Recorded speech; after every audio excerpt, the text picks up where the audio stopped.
This is the Play Your Position podcast, where we huddle up, call the plays, and inspire you to run your ball into the end zone. Are you ready to score more game-winning touchdowns in your life, business, and career? Then listen up, because it's game time, baby. Now, here's your host, Mary Lou Kaiser. Hey everyone, Mary Lou Kaiser here. Welcome to today's episode of the Play Your Position podcast. I'm calling an audible today, and as the title indicates, I'm going to be talking about how to talk to yourself intelligently, which is a leadership skill I don't think we emphasize enough. And I want to start off with a couple of things about my dad, because my dad was interested in just about everything. He subscribed to numerous magazines. When the internet came along, he subscribed to numerous newsletters. He was in several online forums, particularly about model trains. He was always reading. My dad was curious, intelligent, kind, and loving. He was also his own person. He did not need to fit in with social norms because he was cool with who he was. That's a wonderful gift he gave to me and to my brother. I often caught my dad talking to himself in a way that would make me chuckle, especially as I got older. I'd walk into a room and find my dad standing there or sitting at the table saying things like, "Well done, James," or "Nicely done, James," after he just did something. It might have been fixing the kitchen faucet. It might have been finding a part in the plethora of parts down in his basement, his wood shop, his electronics shop, his model train area, just, his painting area. Now, if he messed up with something or was struggling with something, I would hear him say things like, "Come on, James, you can figure this out. Don't be an idiot, James," or "Get it together, James." Things like that. And this got me thinking about something that someone in my women's mastermind group said to me recently. And I'm going to take you on a quick side trip here. I'm in a couple of mastermind groups, and if you're not familiar with the concept of a mastermind, it's basically when a group of people agree to come together to focus on a specific topic and or idea and lend individual expertise to the mastermind. Each mastermind, if it's going to work and have longevity, needs to have a theme, some overarching archetype that holds it together. Often, what brings people to the mastermind is that theme. The beauty of masterminds is you can count on the people who have made the conscious decision to show up and contribute, not just to show up and take, but they'll also give you insights about whatever it is you might be struggling with related to the topic of hand. So, for example, the mastermind group I was just referencing, we call ourselves Sales in the City. It's all women. We meet once a month for an hour. Our leader, the woman who formed the mastermind, always has a topic that we're going to focus on. And we follow a similar format each time we meet. We keep ourselves honest and stay within the hour that we've designated for the mastermind meeting once a month because everybody's busy. There's consistency in the format, and as these things go, it has grown more and more often, and people who started with us, some of them have had to step aside because life took them in different directions, and we've brought in new people, and that's okay. You just roll with it. All right. The key is to remain committed to the principle of that particular mastermind. Anyway, that was a little bit of a detour to my bigger point today. My point here today is we were discussing in the last mastermind that I attended and getting feedback from each other about what we each bring to the table, meaning what sets us apart, what differentiates us from other people in our line of work. What is our secret sauce? And my friend said, "Mary Lou, one of the things that I've noticed about you pretty much from the get-go is your level of self-awareness. It is off the charts. You are so in tune with who you are and how you show up in the world. And I just don't see it very often, she said. That's why you stand out to me. Now, I'm like everybody else in this regard, in that when people tell me something about myself that's affirming, complimentary, positive, I don't do what I used to do, which I used to dismiss those things. Now I've learned to receive what is said graciously and accept them as truth. That took me a long time to get there. I used to do, like I said, what I notice most people doing, which is being so quick to dismiss the compliments, the affirmations, the positive feedback. They'll say things like, oh no, I'm not that, right? I've talked here a little bit about the give and receive duality and how giving is a power play. Receiving is also a power play, but it doesn't usually feel that way. When we give, we are in control, or it feels like we're in control. But when we're on the receiving end of a gift, a compliment, an affirmation, something like that, people, I've just noticed, and again, I say this because I used to do it.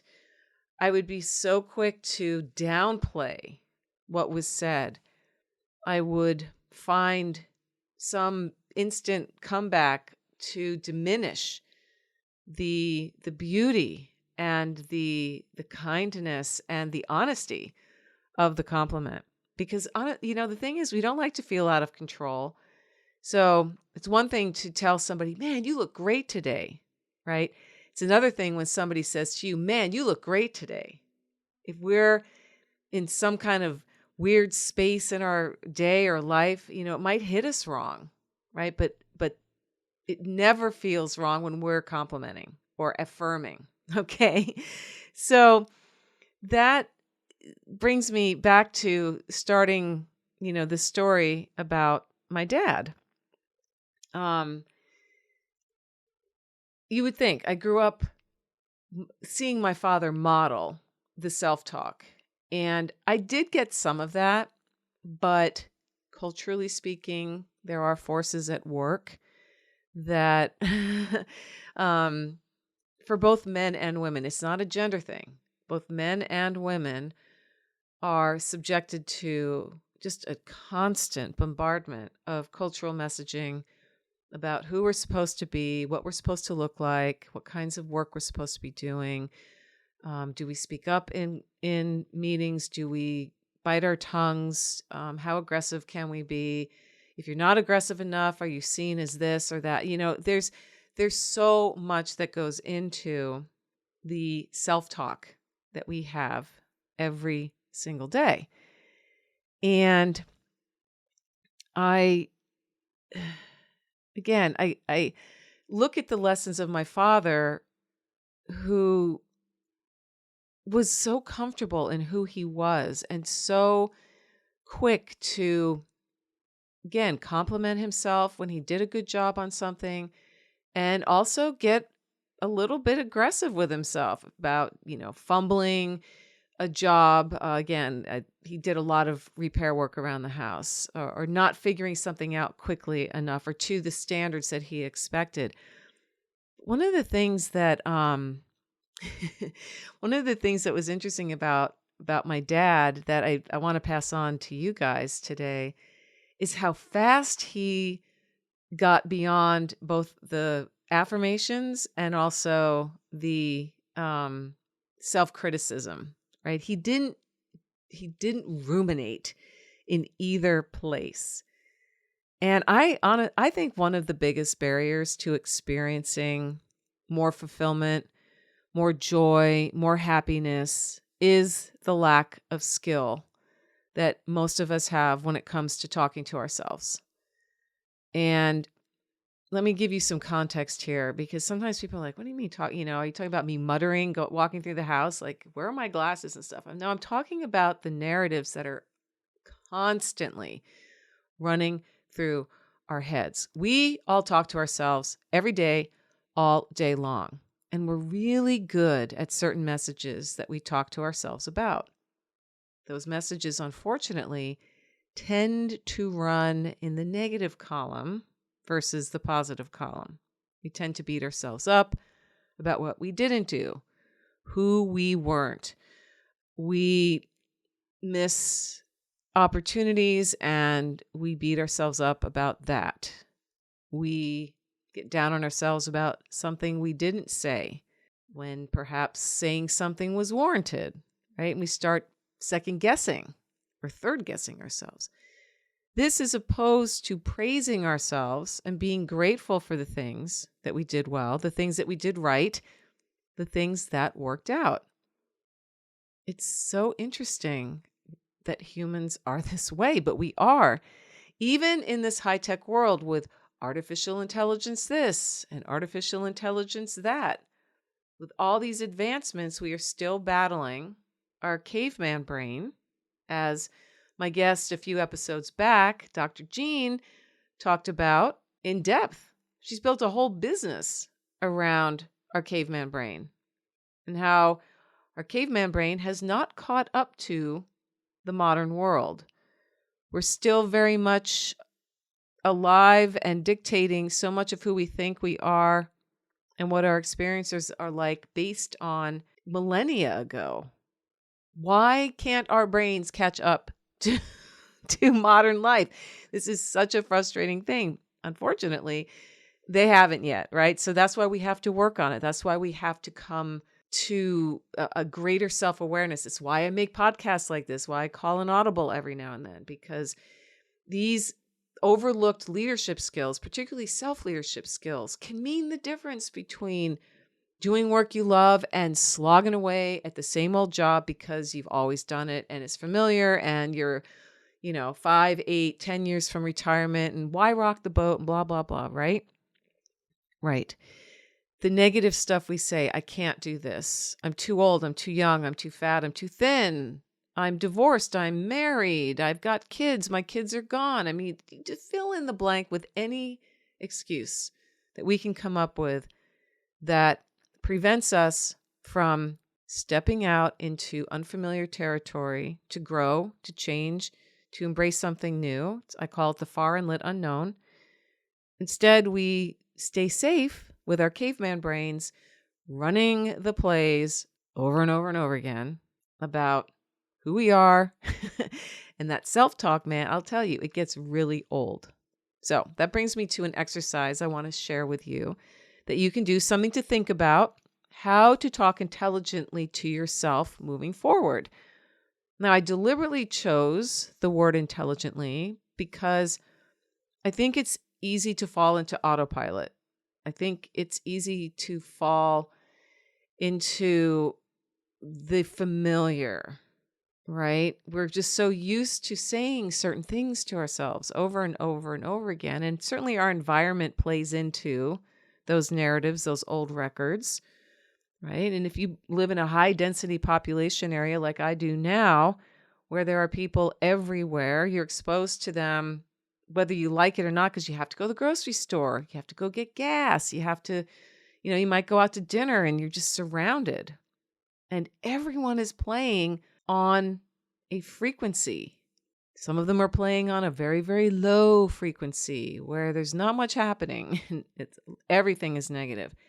And then there are those who are up at a much higher frequency. And those are the ones that you see. Those are the ones that are laughing and happy. And you may be playing on that frequency. I work every day to show up in that high frequency because, guys, I'm on the back nine. I stole that from Charles Barkley, by the way, in a recent 60 Minutes interview he did. He talked about being on the back nine. I'm like, yeah, you get to midlife and you realize I got less time left ahead of me than I do behind me. And I'm just not willing to sacrifice what's left.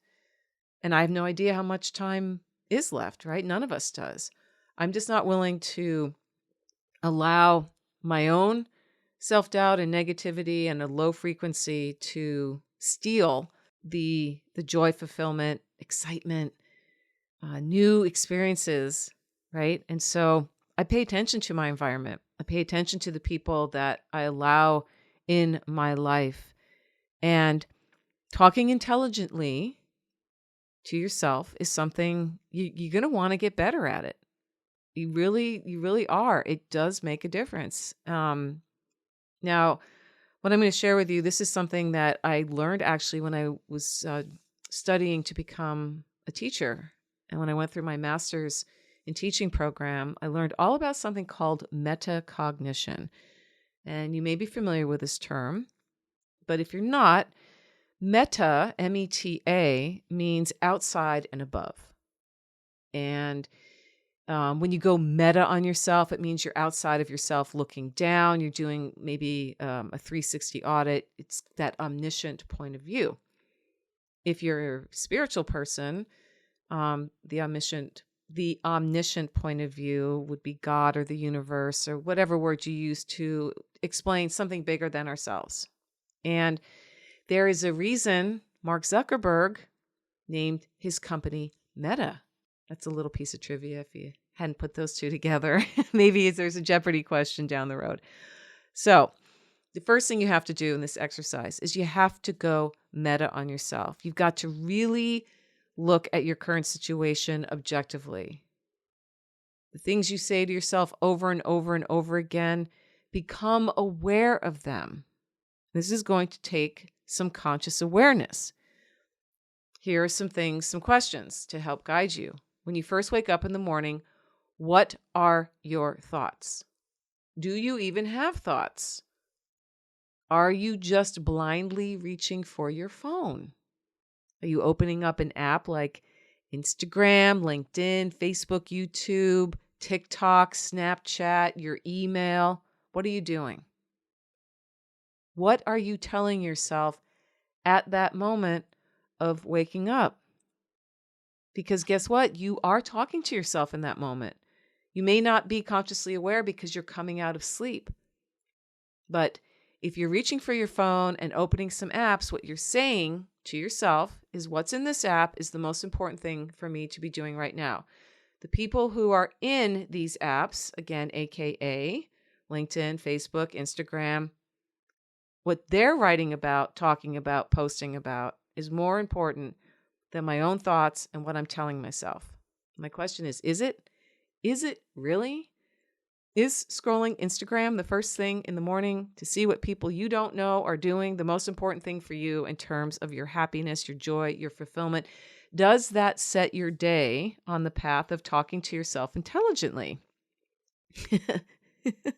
Probably not. And I can say this because I am as guilty as anybody else of reaching for my phone first thing in the morning and poking one of the apps.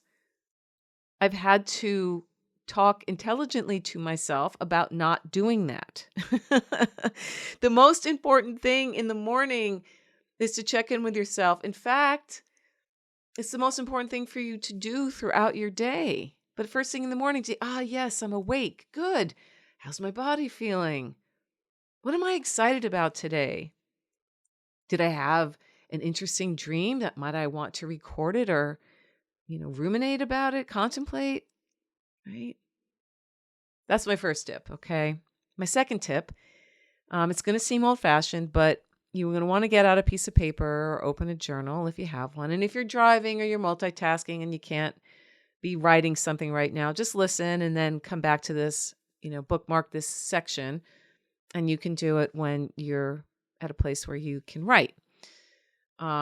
Here's where you're going to write down the things that you say to yourself all the time. You might have to think about it because these messages are so automatic. You may not be super aware of what you're saying. Use what my dad said to himself as an example. Do you ever say things like, good job, good job, Jane, good job, Lisa, good job, Amy, good job, Ed? You pushed through, even though you didn't want to put on your shoes. You went to the gym and you worked out. Way to go. Went outside, you took a walk, you listened to the birds. You didn't turn the TV on to get your, head full of negativity through the news or any of these morning talk shows. You didn't tune out of your own conversation in your head. So when you talk to yourself, you can talk to yourself in third person, as if you were an omniscient being. Think about, when do you praise yourself? What did you do exactly? Think back to yesterday, the day before, last week. When did you say something nice to yourself about yourself? When did you congratulate yourself? Things like, you look good today. Great workout, Mary Lou. This is what you need to be doing more of. So I want you to write those down. Now I also want you to do the opposite. What do you say to yourself over and over and over again that could be keeping you at a low frequency? Do you tell yourself you're stupid? Do you tell yourself you can't do something? Do you use disempowering language such as, I will never be able to fill in the blank? Do you put other people down who annoy you, like bad drivers? Are you constantly complaining about what's not working in your life, in the world at large? Become aware of these ongoing loops of negativity. Write them down, think about them, and then flip the script. How to talk to yourself intelligently moving forward and focusing on the good things that you're doing will take practice. Anything new does.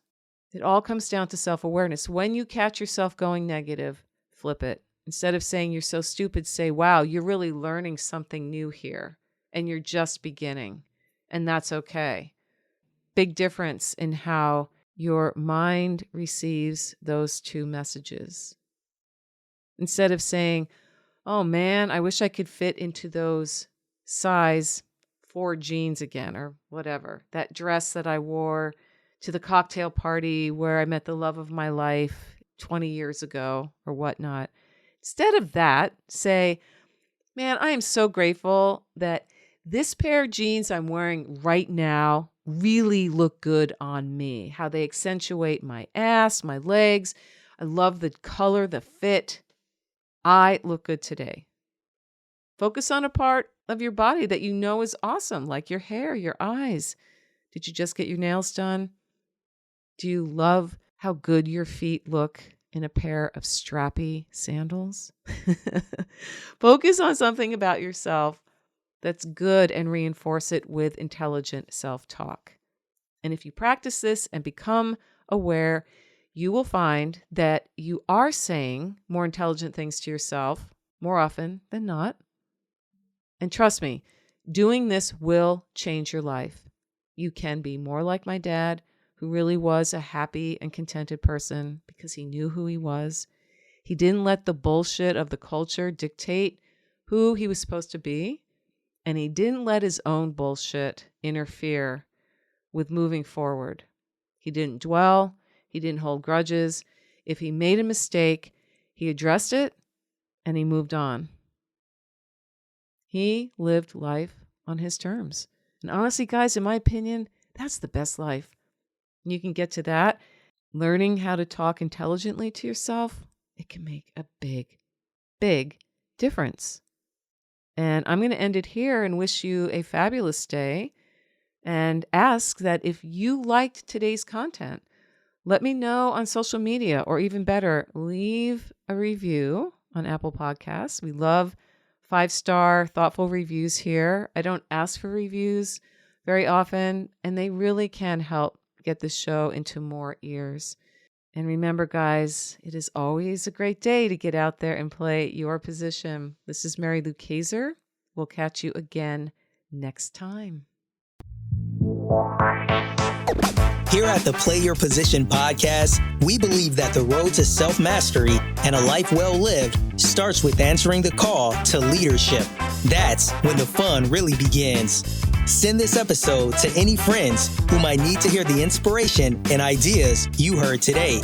And feel free to rate and review us on your favorite podcast platform.